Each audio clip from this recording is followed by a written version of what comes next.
on my kitchen table, we have this metal tin bowl receptacle thing where we keep all those things that don't seem to go anywhere else. Do you have one of these places in your house? It's maybe a shelf or a drawer. It's that place where you put all those possessions that are just have no home. It's where they end up. And so at any one time, you know, it's got like a shoelace and it's got a key to you have no idea what, and you know, maybe some rubber cement and a stick of dynamite or something.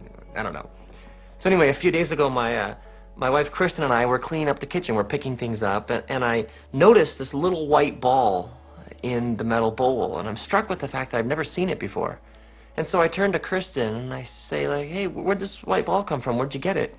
She says, I have no idea. I've never seen it before. And our boys are over here, so I was like, hey, you guys, where'd this white ball come from? I haven't seen it before. And the one son, my younger son, he says, what? I don't know, never seen it.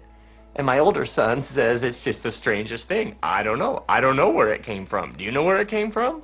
And then he like keeps going in the same voice. He's like, it's just the strangest thing. I mean, this little white ball, it appeared out of nowhere. Who knows where it came from?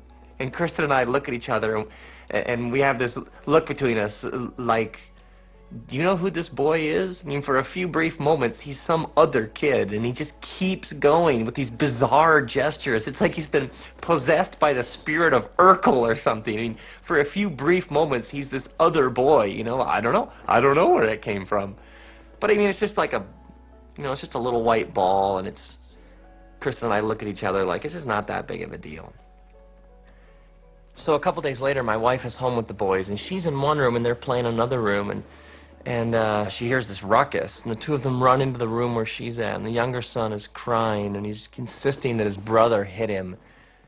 And my older son is going, I didn't hit him. I don't know what you're talking about. It's the strangest thing. It's the weirdest thing. I didn't hit him. And he's going on, and the younger one with tears streaming down his face is going, no, he hit me. And my older son is going, no, I don't know what you're talking about. It's the strangest thing. It's the weirdest thing. And then Kristen just says to him, kind of like you don't know where the white ball came from. And he just freezes. Like the technical legal word here is busted. You know that moment, like when your junk catches up to you? It's like maybe not that day, maybe not the next day, maybe not for a while, but given enough time, it always finds us. Like there's this great phrase, wherever you go, there you are. It's written in the Bible in the book of Galatians, like, don't be misled. No one makes a fool out of God. Whatever we plant, we'll end up harvesting. It's like one way or another, given enough time, our sins find us out. It always catches up with us, doesn't it? So my boy stands there in front of his mom, frozen. And then he turns and runs upstairs.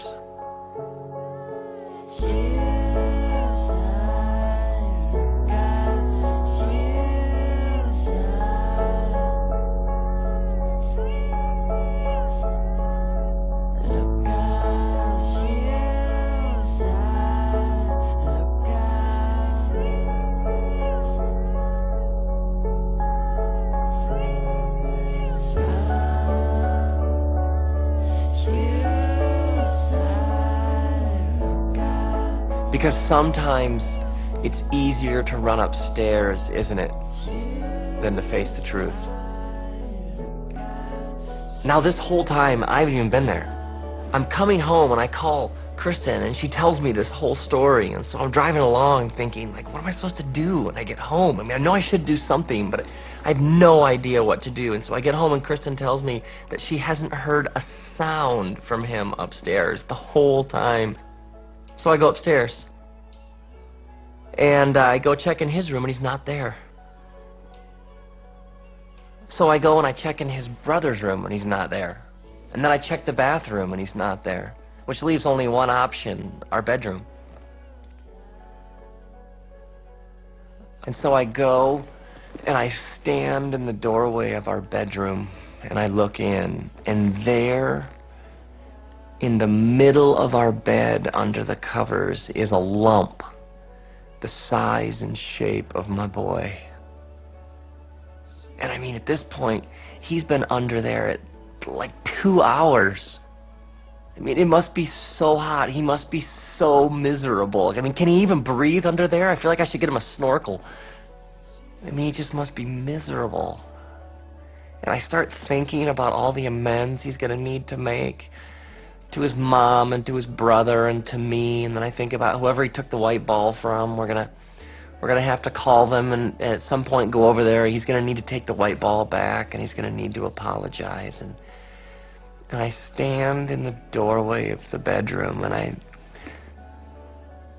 think about my boy and all of his shame. The kind of shame that he would hide under the covers for that long. And so I go over and I sit down on the edge of the bed and I pull the covers back a little bit, and the first thing I see is just this soaking wet hair, like he's been underwater. And so I pull the covers slowly back until he's just lying there, all curled up with his eyes closed, and he doesn't move. It's like he has this choice.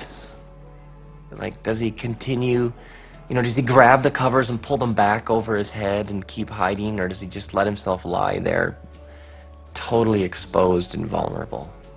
So I sit on the edge of the bed and I say to him, there's nothing you could ever do that would make me love you less. And then slowly he sits up and he opens his eyes and he plants the soaking wet head right in the middle of my formerly dry shirt, and he wraps these little wet warm arms around me, and he just starts sobbing, and he cries and cries and cries, and he's so sorry. And so I sit on the edge of the bed, holding my boy with the covers pulled back, repeating, there's nothing you could ever do to make me love you less. There's nothing you could ever do. And do you realize that? Do you know that? There's nothing you could ever do that would make me love you less.